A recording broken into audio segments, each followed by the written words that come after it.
Wrestle Geeks. I am the modern day Viking, Jay Scriven, and I'm joined by the geek of geeks, Trevor Furr. How you doing? I'm doing good, man. Good. We had a great first episode of Impact, so I'm happy. We did. It's the return of TNA Impact Wrestling since the first time, Yes. March 2017. And man, pandemic screwed with me so bad because 2017 doesn't feel that long ago. But then I look at the calendar and I'm like, oh. Yeah, I feel that way. I didn't realize that Roman Reigns and CM Punk were in WWE at the same time. Like, I'd never figured that out until the other day, and I was like, oh my god, that's crazy. Yeah. My god, it's hard to remember so many details about, like, things change so fast in wrestling that it gets hard to remember all the details sometimes. It does. It really does. So before we go into TNA Impact, I just wanted to talk about a couple of things, get your opinions and stuff. So one was about Black Taurus joining AEW. What do you think about that? I'm a little disappointed, but after the match he had on, I believe it was Rampage with El Hijo del Vikingo, I'm not surprised they signed him. I've been really enjoying Vikingo's work, and I've always enjoyed Black Taurus's work, but I think that was both of their best matches I've ever seen. Yeah, it was pretty good. So I was looking at the legal thing about Black Taurus not being able to use that name. And do you think that has anything to do with the working agreement that TNA and AAA have got going on? It might, but my theory is that it has something to do with the wrestler himself no longer being with AAA and not specifically like what company he's working for. Yeah. I suppose like AAA are known for it as well, like using the same name but a different character, if you know what I mean, different superstar to portray the same character. So yeah, they could do that. Yeah, I mean, well, Sexy Star is a big example for that. Yeah. And then the other thing that's obviously got to be mentioned is Okada leaving New Japan Pro Wrestling. I hope he signs with TNA full time. I don't know if he will. I really hope he does. There's, of course, a big chance he signs with AEW. I don't see him going to WWE. That's the one thing. That's the thing. WWE put in a big offer in for him. I just don't see their audience connecting with him. Yes. Plus, his English is worse than Nakamura's English was when Nakamura first got to WWE. Oh, yeah. We'll talk about that when we go into the promo a little later on. I thought it was very funny. Yeah. Okay, then, so we'll go straight into TNA. It was a recap of Hard to Kill to begin with. Yes. I've got to say I'm a little bit disappointed because I heard the Cross the Line entrance song is coming back for TNA, and I was waiting for it and I never heard it, so it must be on the next episode. They played it at the very end after the end of this episode. Oh, did they? Yeah, it played right at the very, very, very end before they went off the air. Oh, I must have missed that. After that, they go right into the first match, I believe, right? Yes, it's straight into the first match. It's the System 6-way match versus Kushida. No. That's next week. They're doing that next week. Yep. The first match of this episode was the X Division Scramble match. Yes. In which we had Kushida, Trey Miguel, Laredo Kid, Mike Bailey, El Hijo del Vikingo, and Jake something. Yes. Yeah. So I feel like the moment the bell rang for this one, everybody started focusing on Jake. Then you got a bunch of Ranas followed by a bunch of dives, including Bailey, Laredo, and Vikingo all diving in unison. That was a really nice spot. I really liked the timing on it. It was beautiful. Oh, yeah, that was an absolutely incredible spot. Just the way it was, again, like you said, the timing. It was just there. It was perfect. Eventually, Jake something chokeslams Miguel onto Laredo Kid's back before he just absorbs a bunch of Vikingo strikes and ends up clearing the ring. Something reverses an inverted 450 from Vikingo in the corner into a power bomb to the outside. And I think he threw him onto Laredo and Bailey. Yes. So that was a nice little, like, that was cool. Seeing Vikingo go for his corner 450 thing is always a unique move. And to see Jake something just turned it into a power bomb was really, really, really fun. I like that. And Jake something looks so powerful in this match. He's the biggest man in the X division right now, right? Yes. So, yeah. And the spots that like Vikingo was pulling off. Like, I love that part where he bounces off the ropes. I can't even explain it properly. Like, he bounces off the ropes using his shoulders. It's like a suicide rebound or something like that. That's what they used to call it. I don't know if they still call it that because of the word, but you know. Yeah. Miguel hits a Frankensteiner on something. Kushida locks in the hoverboard on Miguel. Then Vikingo walks the ropes before jumping off for a foot stomp onto Kushida while he's still holding the hoverboard lock on Miguel. That was a nice. It kind of felt at first like they were redoing a little bit of the triple threat match from Hard to Kill, where they had Miguel holding Laredo Kid into a spot while Kushida came in and put Miguel in a submission at the same time, and then they just kind of kept going from there. Laredo hits a destroyer DDT, which I don't know if that's really what it was, but that's the best way I can describe that move. He hits it on Vikingo. Then there's a Spanish fly. Then he Spanish flies Bailey from the top rope. Jake something grabs Laredo Kid quickly and hits him with the Into the Void, which is a black hole slam. Yes. Pinning him for the win. What I liked about this match, what like literally Vikingo and something, they both stood out so much. And there's that spot where Jake something puts his foot on Vikingo's foot so he can't run away. That was a great spot. I like that too. It was really good. Obviously, you already mentioned the power bomb the choke slam, sorry, from Trey Miguel onto Leroy Kid, and just Vikingo. Has anyone ever told him about gravity? Because he doesn't seem like he knows what it is. No, he takes a lot of like crazy high flying risk. That he's in the air for so long. He is.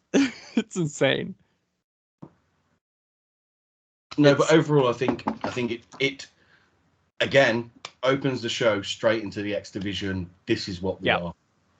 Yep, exactly. I agree. Couldn't ask for a better scramble. Those 6 guys, like they just, Yeah, it was perfect. The fans were going nuts. Fans loved it. Yes, and you could see that in the crowd, which is nice. Again, TNA. I know it's the same venue as Hard to Kill, but TNA having that big crowd there. You know, I know it's not AEW, WWE level, but still a good crowd for what they've had the last 5 years. Oh, exactly. And like, honestly, when you're doing the same venue 2 days in a row, because they recorded all this footage the day after Hard to Kill, but when you're doing a venue 2 days in a row like that, like you do get diminishing return. Some people will just go to Hard to Kill, but it didn't look like that was really an issue. Yeah. So after the match, we go into Will Ospreay doing a promo on Josh Alexander. I have got to say, the fact that Will Ospreay called him a slag and kept saying bruv literally made me chuckle. It's like, how can we make this more British? Yeah. And it was just all the way through it, I was laughing. Will Ospreay is like a genius. I do like how he started calling himself the world beater. Yes. Like, it just doesn't matter. It doesn't matter who, from where he is. Ospreay is the best in the world. Without a doubt. I can't really disagree. Like, he straight up goes out of his way to say, like, Josh has one chance. Yeah. And he said he was disappointed. Yes, the first time they met. He was disappointed the first time they met. And then we went into a little promo hype video for Ash by Elegance, obviously Dana Brooke. Yeah. Yeah. All I can really say about this one is that it felt like a perfume ad. Yes, 100%. One thing I did find out is, so when she was Dana Brooke, she had a poster in WWE, and at Hard to Kill, she was wearing the same shoes. Yeah, because obviously when she got out the car at Hard to Kill, you saw those shoes. They're the same shoes she wore on a poster for WWE. And that was a little Easter egg there. So I literally found that out yesterday. I was like, that was very clever, because you know what I mean? That's obscure. Well, I mean, you got one specific kind of fan that's probably going to pick up on that, but definitely. It passed me over. Like, I wouldn't. No clue. I wouldn't have caught on to that. And then we go into Shaw talking about winning the Ultimate X match. Gail King comes over and tries to tell her, like, look, you can do this without your entourage, I think she called it. The Shantourage. The Shantourage, yes. And was just like, look how good you are. And Shaw just kind of blows her off and walks off. Yeah. And Kim stands there. I think we're going to get Kim versus Shaw in a match. I think we're going to get it eventually. Yeah. I don't think in the next couple of pay-per-views, but this can be a slow build-up. You know, this could be like a 6-month to a year-long story. Yes. And I'm always happy to see Gail Kim in the ring. Yeah. I'm cool with seeing her once every 2 years kind of thing. It just works. Yeah. And then we go into the match, Tasha Steelz versus Zaya Brooks. Yeah, Zaya Brookside had a great debut first match. Yes. Singles match, I should say. Yes. Sorry. Early on in the match, Tasha really had good control over it, though, with a lot of chain wrestling, some heavy strikes. And eventually she hits a 3 Amigos on Zaya, which was really nice. I enjoyed the way it went. It was smooth. She doesn't quite have like the leg rotation of it very well, but it looks really brutal the way she does it. So I actually enjoy the fact that it's not cookie cutter like everybody else's 3 Amigos. Yes. Zaya starts to fight back with a Rana followed by double knees into Tasha's back while she's in the corner. And then follows that up with a running neck breaker. What I really like, this is me being me, nitpicking on some stuff. The ref went to count and then didn't. And he's just like, no. He was waiting for like the clean pin, both shoulders on the mat. And like, it's a little thing, but I really appreciate it because it makes TNA stand out compared to AEW a lot. The reffing makes it stand out. I've literally got it in my notes. I was like, Trevor will like this part, and it's about the ref. I was watching it. I was like, yeah, that'll make Trevor happy. And I've got to say, it did. You know, it didn't stop the flow of the match. It didn't ruin anything. It just made it seem more like a legit sport. Well, it showed the inexperience of the younger new rookie compared to Tasha Steelz, who's been in TNA for a while now. Yeah. Zaya reverses a cutter. Yeah, Zaya reverses a cutter. Tasha climbs the turnbuckle quickly after. Then Zaya hits the Brookside bomb, which is similar to a Razor's Edge. And she gets the 1-2-3, winning her singles debut. Yeah. So going into this match, I thought Brookside was going to lose, to tell you the truth. I was like, she looked really strong in the Ultimate X match. I thought they'd give Tasha Steelz that win. I was very surprised with the outcome of the match and how well she looked. And I never realised that she's the daughter of Robbie Brookside. And I don't know why I never put that together. You know, he's like a bit of a legendary British wrestler. He's now working for WWE as a producer and a trainer. And I didn't realise that until they mentioned it on commentary. I had no idea. The name is not extremely familiar to me. But I mean, yeah, I was like, oh, Jay's going to react to that one. Yeah. But I can't believe I didn't even put it together. Like, not even with the same name did I think, oh, that's his daughter. Not once. Well, I mean, lots of wrestlers will take other wrestlers' last names as an homage, right? Yeah. Like, this is my inspiration. This is the breed.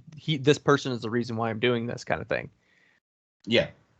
So, I get it. Kevin Owens literally has the last name Owens because of his love for Owen Hart. So yeah.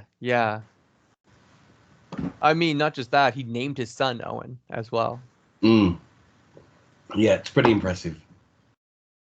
And then we go into Joe Hendry talking about his new free laptop, which was very funny. And he's talking about how AJ Cheez-It and New Kid kind of jumped him and stuff. And then he's like, the problem with this laptop is it's broken. I might as well throw it in the bin with the rest of the trash.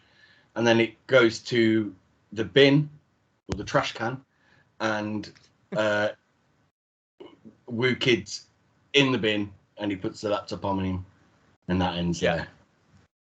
I do like how they replayed like the entire video, basically the entire Joe Hendry's entire music video. Yeah, that was nice because that deserves to be seen. It definitely does. It was hilarious again. Just a very, very funny skit. Like, I've never been the biggest fan of Joe Hendry, but the more I've been watching him on TNA, the more I'm enjoying him. He doesn't seem, I don't know, he's just standing out a little bit more now. He seems to have found his management understands what he's good at. He's found his place that he fits really well. And there aren't really any other comedy wrestlers he's like the only comedy guy really in the company right now. Yeah. So it makes him stand out even more. And I love comedy wrestling, so. I miss Swinger. Is that weird? Where is he? Well, the storyline when Tommy Dreamer brought up to Kenny King that the reason why Johnny Swinger took off right away one night, about his father-in-law passing. Yeah. That was real. Okay. And he hasn't wrestled since. He'll be back. I hope so. I do. I hope everything's going well. I do hope everything's going well with his in his personal life as well. Yeah, wish him all the best. And then we go into Grizzled Young Veterans versus Kaz and Young. Yeah. So again, we get the TNA veterans. So just like they did with the Fatal 4-Way Tag Team match, Grizzled Young Vets have solid, complete control for the majority of this match. They keep control on Kaz for a really long time, but lots of tags and just good communication as a tag team between the two of them. At some point, Kaz is able to dump Drake to the outside, then he drops his weight to reverse a suplex from Gibson to hit his own, but Drake pulls Young off the apron, split timing. The last we saw Drake was going over the ropes to the outside, and then he's pulling off Young from the apron so that Kaz can't make the tag. Really well done. It was a legit surprise. Done. Yes. It was a legit surprise that he pulled Drake off, he pulled Young off the ropes.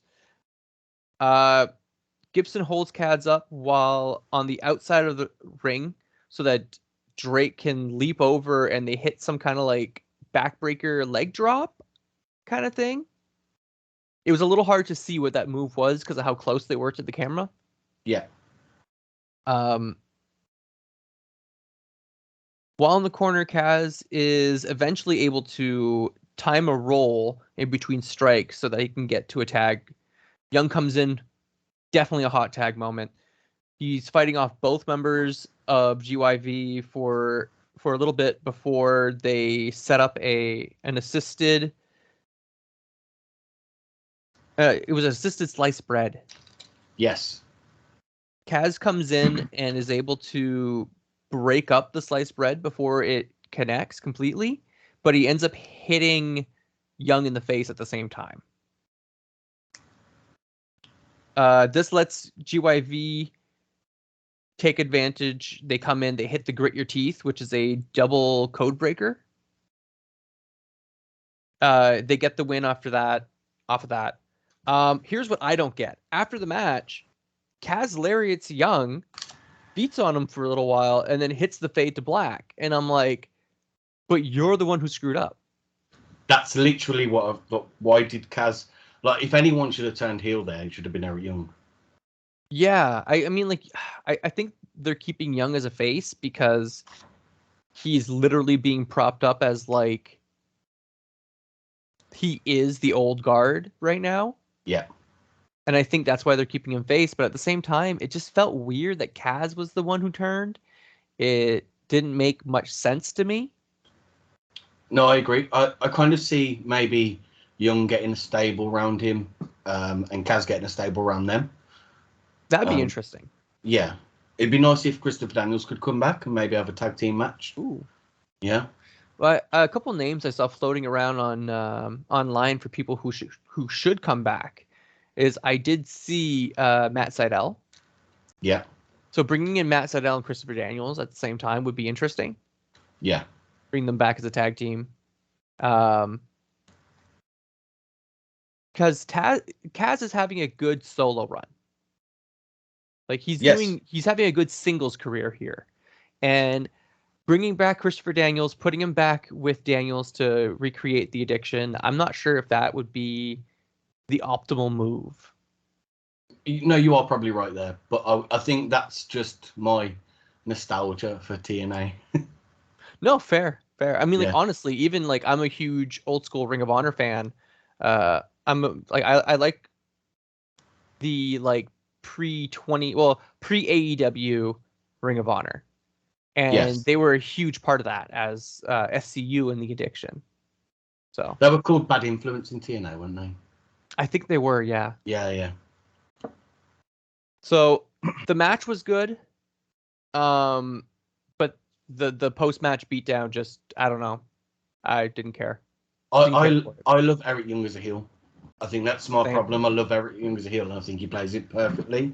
So I think having Kaz turn took me by surprise, especially after he hit Young in the match. But going through the match, there was many times where I felt like Kaz should be trying to get a tag, and he just wasn't trying to get the tag. Like, Yeah. you know, and I know that's storytelling in ring and stuff, so I'm not gonna dump on that. But yeah. And then, so after that match, we go into like a hype video of the system. Yes. Yeah. So this is where my notes got confused. And always trust in the system. Basically, what it comes from. Moose looking like the leader. You know, I feel like they need one more person in that stable or faction, whatever you want to call it, really to kind of cement it. I could see that. I mean, they have a singles guy in Moose. They have the tag team with Myers and Edwards, and then they have Alicia as the female component. Yeah. So I don't think they would need another person, but it would be nice. Bring in an X division. Yeah, that's literally what. You know, yeah. I did also like Eddie saying the line, "The system works." Yeah. That's like the trust the system and the system works were both very good lines. They were. And I also did like Moose claiming like he doesn't want to be known as the pro wrestling god, doesn't want to be known as all these old nicknames that he's had. He just wants to be known as TNA World Champion. Yes. Again. I'm like, yeah. And then after that, we get Nick Nemeth Doing his in-ring promo. Yes, which I've got to say, I absolutely loved. I love the fact that he said he's not just coming in for a shot at Moose. He's going to work his way up. I love the fact that they've cemented that in straight away, so we know it's not just an ex-WWE guy coming in to have a world title shot. You know, he's going to face the other talent. I was looking at some of his interviews that he's talking about, and he said, like, you know, he's not the biggest wrestling fan outside of work. He doesn't watch much of it, but there's so many wrestlers in TNA and New Japan Pro Wrestling that he's looking forward to working with. Some that are known, some that are not as known, and that I really liked. I agree. I do like how he's trying to prop himself up as a people's champion. Yes. Like that is, you get that feel from him right away. Also him being like, I'm intimidated, scared, but excited to be here. Yeah. And then Macklin comes up.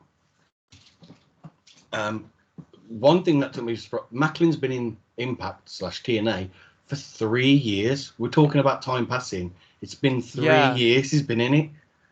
Well, he was out on injury for a while there, so that skews the right. It makes you kind of like forget. Yeah, it's been 3 years, but I can't believe it's been that long. No, same. But Macklin's just talking about how they're kind of on the same path, but Macklin's been more successful.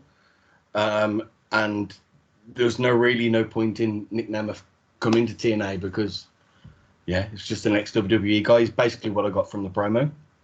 Yeah, Macklin was saying, like, I said all the same things you were, like, when I got here 3 years ago, I said all the same things that you're saying tonight.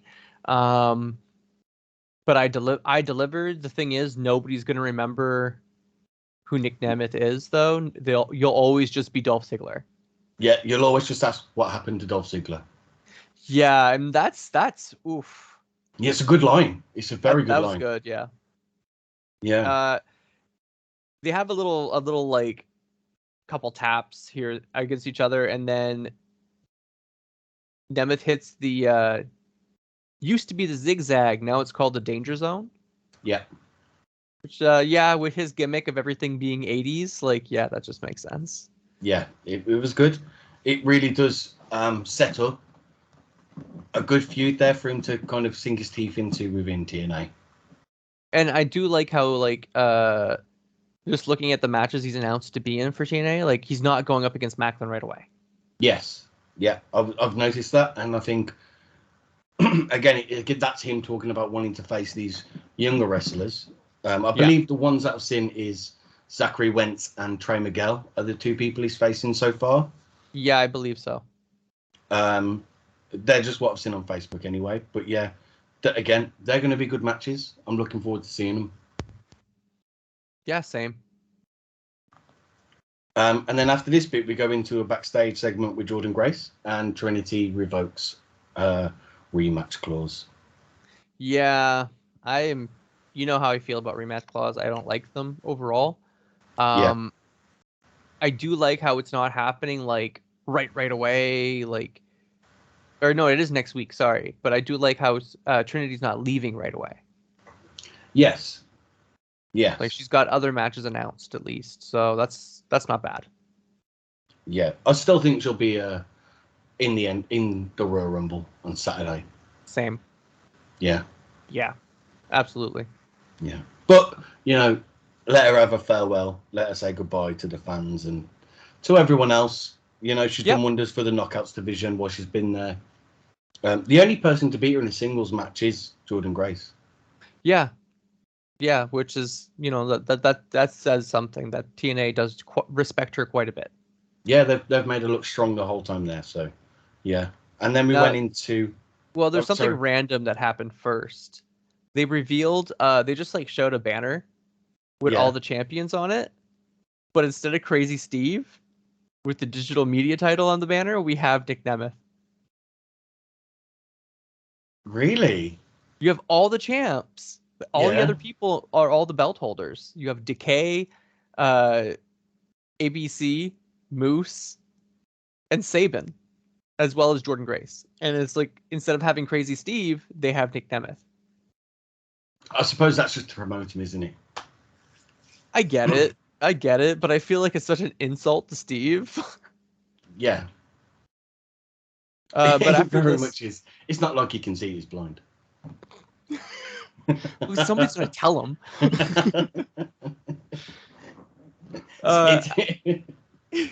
All I can think of now is Monsters Inc. with Mike Lewandowski. Like, look at me, I'm on the. Yeah. Oh my god, yeah. But yeah, we get Jay Vidal coming out to the ring, saying that like he started in Vegas, and he's so happy that he got to leave Vegas. Yes. But then he says nobody in the back can beat him. And when you say stuff like that, there's like, somebody's going to come out, of course, and it's going to be a surprise match. But when you're in TNA and you say that, there's only one person that's going to come out, and that's PCO. Yeah. I love that they did the same entrance again. Yeah. I'm cool with it. Keep going. Just keep doing it. I hope that's his entrance every time he comes in. Because if TNA release a new game, That entrance Oh is my going to god, be that's awesome. true. Yeah. Yeah. They did announce action figures are coming. Yes, I saw that. I'm excited by that. Yeah. So Vidal tries to get in a few moves. He tries to get a few moves in. PCO no sells at all. Then he tries to run away. PCO just grabs his leg, pulls him in, choke slam, reverse DDT, PCO salt. Match is done. Yeah. Nice quick squash match. Yeah. Yeah. And then after that, we go into Motor City Machine Gun and Okada doing a promo about their match next week. I've got to say, next week's card looks fantastic. It does. It looks really good. It really does. Motor City Machine Gun doing the talking. One, I didn't realize how tall Okada was. Oh no, he's ridiculously tall. I didn't realize that. He's like 6'3". You can tell when he stood next to Motor City Machine Gun. Yeah. He towered over both of them. And then, obviously, Okada, not the best of English. I can't remember what he said. Something about TNA, and it was a nice little touch. Really hyped for next week. That's going to be a great match. Okada has some of the nicest drop kicks I've ever seen. Yes. And I'm so looking forward to seeing him just do his thing. I want to see if they can get if TNA can do the camera trick that they do for the Rainmaker really well. We'll see. Let's hope so. And then we go into the main event. Oh. Like this match melted my brain. I think I watched it 3 times. So I want to talk about wrestling at the moment. Wrestling is not just about superstars. You've got 5-star matches week in, week out on so many shows. You do. And it's been forever since I can say TNA have had a 5-star match. What was it? Mike Bailey and Will Ospreay. Yeah. They had the last 5. The one before that was years before with Samoa Joe and Kurt Angle and I think AJ Styles. Yes. A triple threat. But this is like so that was their second 5-star match. This match was incredible. Absolutely amazing. Right from the intro, I'm just gonna say it feels so weird to not see Ospreay with a belt around his waist. Like that's like just during his intro, I'm like, oh man, that feels so wrong. Put some TNA gold on him. We got till March until he's full-time AEW. Let's go. We do. So this match is crazy insane. Bear with me. I'm going to do the best I can to break this thing down. You got this. So a little bit of feeling out process at the beginning. Some back and forth. Nothing too impressive. But eventually Josh tries to reverse a Hurricane Rana into a power bomb. But Ospreay is able to hit it anyway, followed by an atomic drop and a standing shooting star.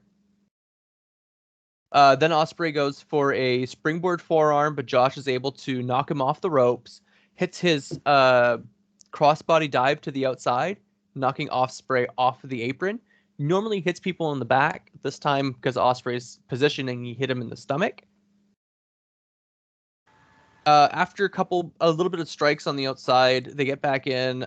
Josh is able to hit 2 German suplexes before Ospreay grabs the ropes. This gives him the opening he needs to hit a springboard enziguri that knocks Josh back out to the floor.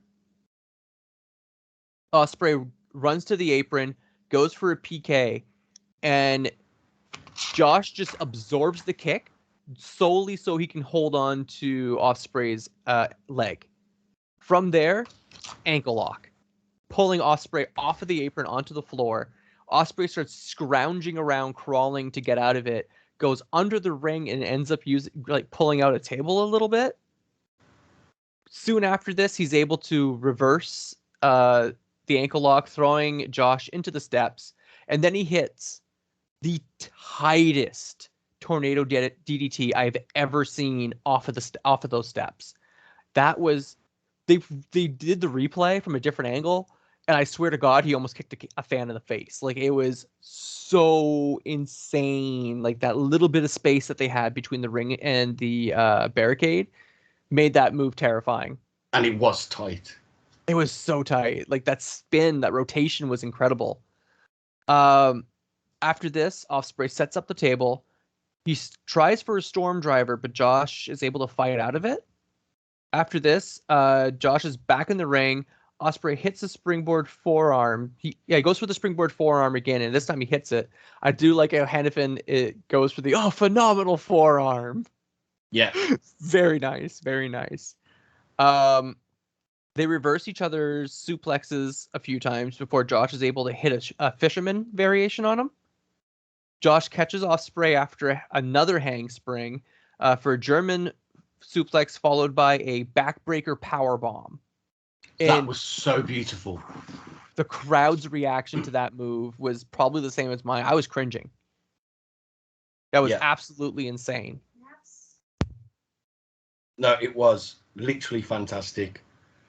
And the way that he caught him off the bounce for the German suplex was dead on perfect. Like, the timing for that was phenomenal. Got to keep using that word during this match. Always. So after this, Ospreay crawls to the apron. Josh tries to suplex him back into the ring. He's standing on the second rope to try and do this. Ospreay reverses it, pulls Josh out to the apron, bringing him closer to the table. They reverse each other with a few strikes. Ospreay hits a question mark kick. And he hits a tiger driver. I think they call it a storm driver because he's taken the move as his own at this point. Yeah. But he hits a tiger driver down as well. well. They go through the table. Ospreay ends up cutting up the bottom of his back a little bit. You can see it bleeding a little bit later in the match. And like, you have the referee, you have the doctors, everybody like freaking out over them, which I really liked because it did sell the moment of how brutal that moment was. Yeah. And then the crowd definitely misheard the ref at this point, because the ref says that he's not going to call the DQ and they're going to keep going. But the crowd is booing hardcore at this point. So some of the crowd members definitely misheard what the ref said at ringside. But that happens. I love the fact that they let the referee say, okay, we're going to let the match carry on. And then they acknowledged it. Yeah, and then you get it. Yeah, the guys in the back are okay with the referee saying that this match can carry on. Like, that was a really nice touch. Other companies would have had the table spot happen, and they wouldn't have mentioned it. Yeah, they wouldn't have acknowledged the fact that should be a DQ. Yeah. So the ref starts the 10 count. Josh gets back in the ring on a 9. Ospreay springs across, does a springboard to get across the ring, hitting a drop kick followed by an Oz cutter. Josh is able to kick out of the pin. Ospreay goes for a hidden blade, but Josh just collapses at this point. Is this when Will Ospreay calls Josh? He says, like, come on, you pussy. Yeah. Well, it's a little bit after this, I think. He picks him up for a corner, does an Irish whip to the corner, and Josh just collapses again. And that's when Ospreay just starts like nudging him with little kicks, and then he calls him a pussy. Yeah. Yeah. Little disrespectful taps constantly, brings Josh over to the corner. Josh is able to, he starts firing back with very, very weak forearms before he ends up booting Ospreay in the face. Ospreay responds with a drop kick, knocking Josh back into the corner, fires Josh up. He takes off his headgear, chucks it on the ground in front of Ospreay, and that's when they just start going, like, just strike for strike, just hit, forearms and chops, and then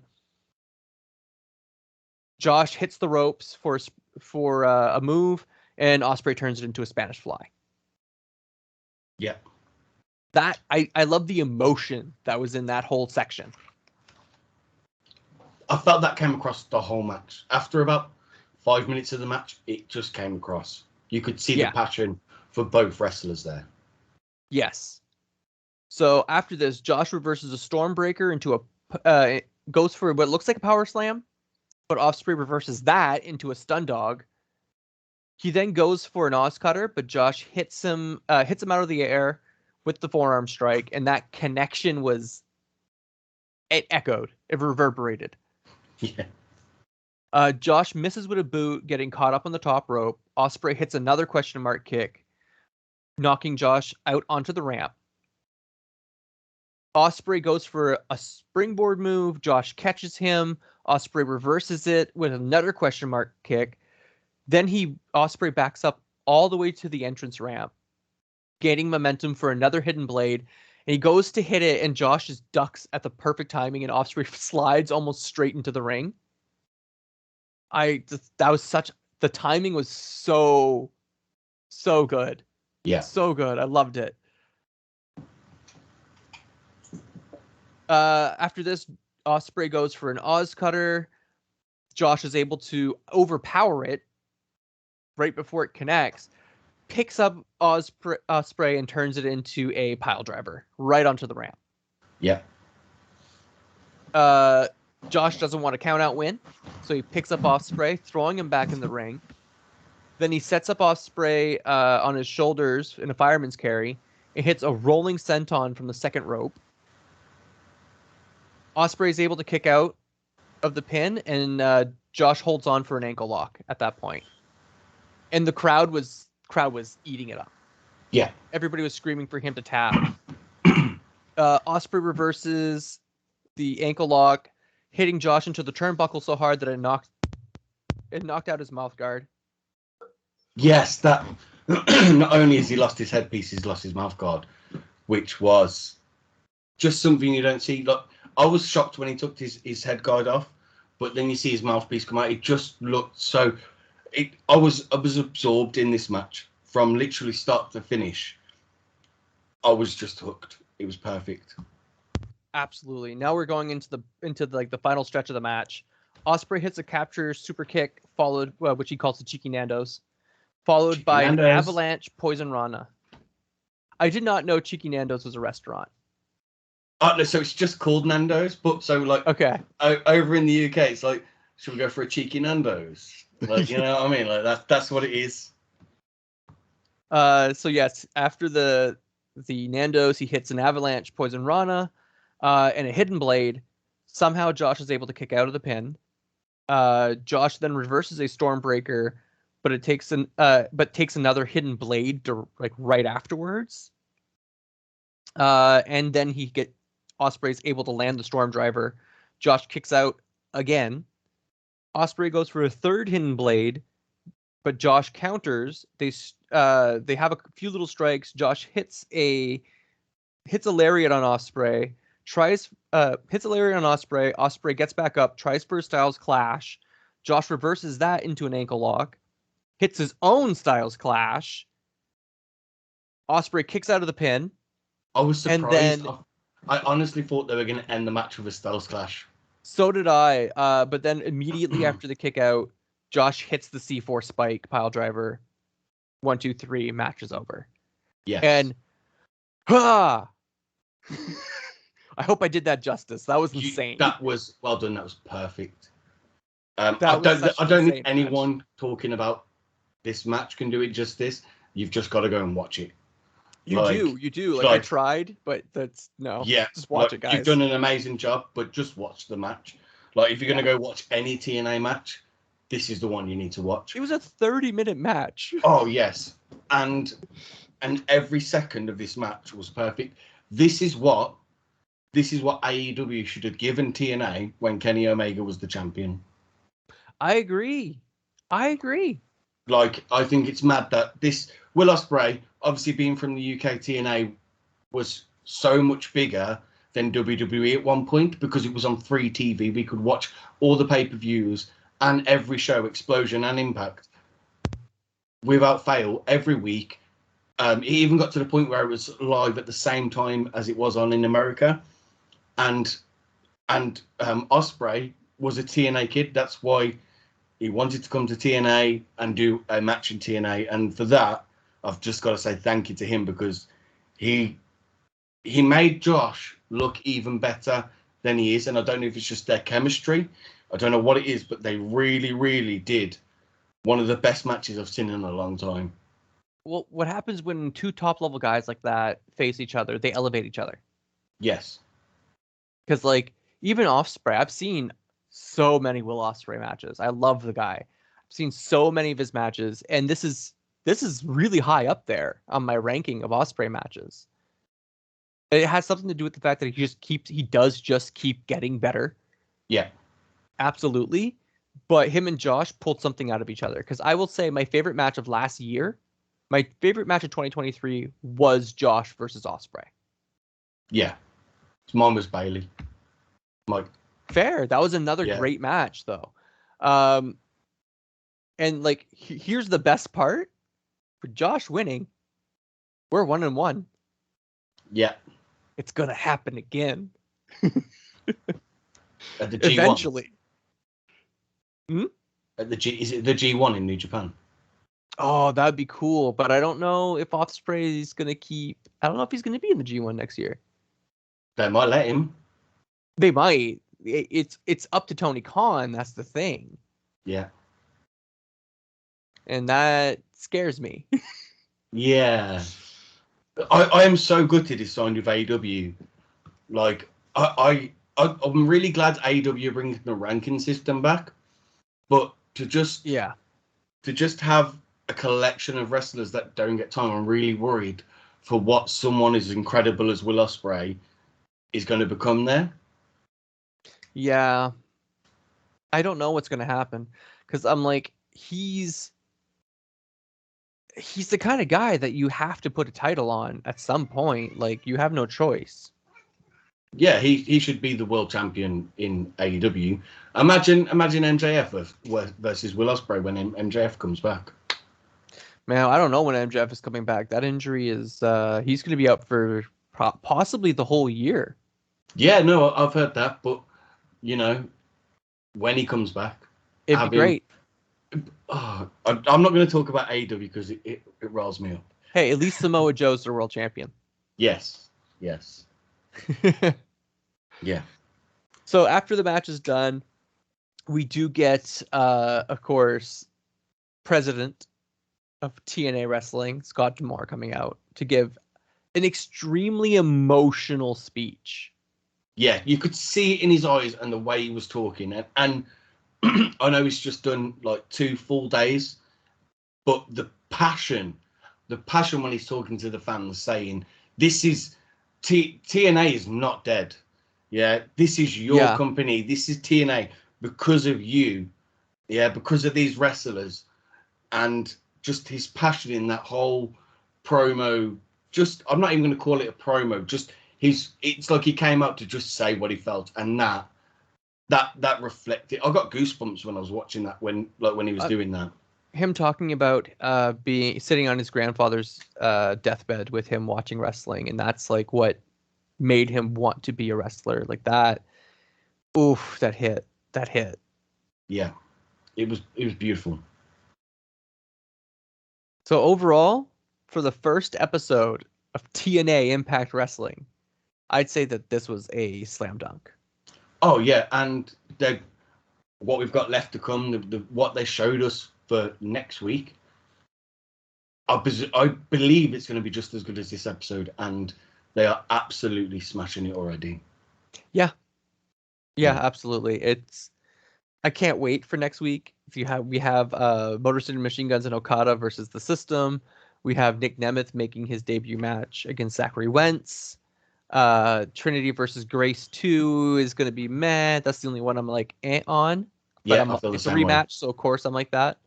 So anyway, overall, yeah, it's going to be okay. So Motor City Machine Guns and Okada versus the System. Who's winning that? Oh, the System. I hope so. I really hope so. Honestly, I'm a System guy. Not afraid to say it. I'm a System guy. I'm down. I like them. The background. I'm a faction warfare kind of guy. I love Yeah. factions. I like the idea of having multiple factions running around in one company. Yeah. So yeah, let's hopefully like you were right about Eric Young getting a faction, because that would be a face faction to go off against the system. Yes. Yes. Well, that's that episode wrapped up. So I just want to say thank you to everyone for listening. Like, share, comment, all that good stuff. We will get back to you eventually. So yes, guys, thank you very much and peace out. Have a good one, everyone.